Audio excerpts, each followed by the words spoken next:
Le Polisario et les services secrets algériens ont encaissé le coup sans broncher. Les révélations faites par un journal mauritanien sur les circonstances de la liquidation du fondateur du Polisario El Ouali Mustafa Sayed sont d'une précision qui ne laisse aucune place à la polémique. Le site Akhbarnas rapporte en effet que les confidences sur l'assassinat du premier chef du Polisario en Mauritanie ont émergé dans le sillage de l'enquête sur un autre meurtre politique, en Algérie celui-là. Il s'agit de l'assassinat de Kasdi Merba, ancien patron du redoutable DRS algérien en août 1993. Les recoupements faits par la famille Merba qui recherche encore la piste des assassins de l'ex-chef des services secrets algériens, ont abouti à des confidences sur l'assassinat en juin 1976 d'El Ouali. La décision de liquider ce dernier aurait été prise en présence d'Abdelaziz Bouteflika, alors chef de la diplomatie algérienne.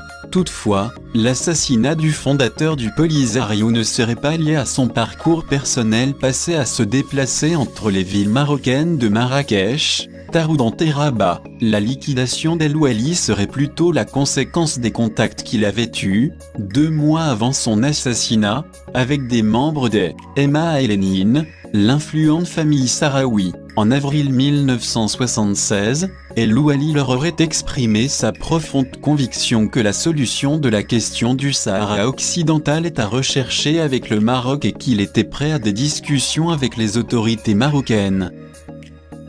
Les contacts d'El Ouali n'ont toutefois pas échappé aux services secrets algériens. Un certain shérif Messaadia, l'homme chargé du dossier du Polisario au sein du FLN algérien, le tenait particulièrement à l'œil depuis un certain moment. Selon les révélations du journal électronique mauritanien, le sort d'El Ouali aurait été scellé lors d'une réunion à Alger qui a regroupé, autour du président Boumediene, Abdelaziz Bouteflika, Chérif Messaadia, Kasdi Merba et le lieutenant Slimane Hoffman. L'ordre du jour portait sur la restructuration de la direction du Polisario tout en l'éloignant de la sphère d'influence du colonel Kadhafi. Après avoir pris connaissance du rapport présenté par Messaadia et Slimane Hoffman sur les intentions conciliatrices d'El Ouali, Boumediene aurait piqué une de ses colères habituelles, avant d'ordonner la liquidation du fondateur du Polisario.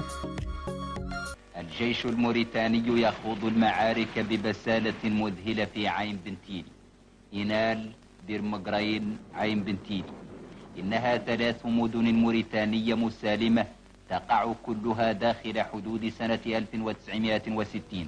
لهذا فإن كل أحد يتساءل لماذا؟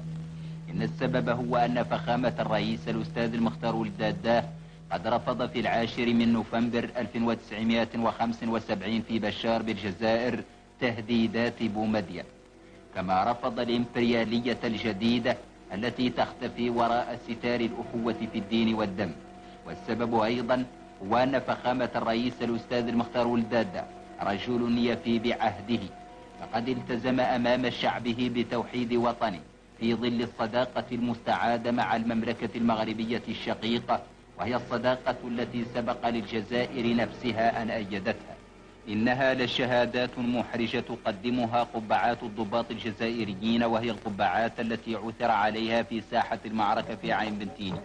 ومع ذلك فإنه قريب ذلك الزمن الذي قام فيه تعاون أخوي بين البلدين، حيث كان رؤساء الدولتين يلتقيان كثيرا للتشاور حول أهم قضايا الساعة.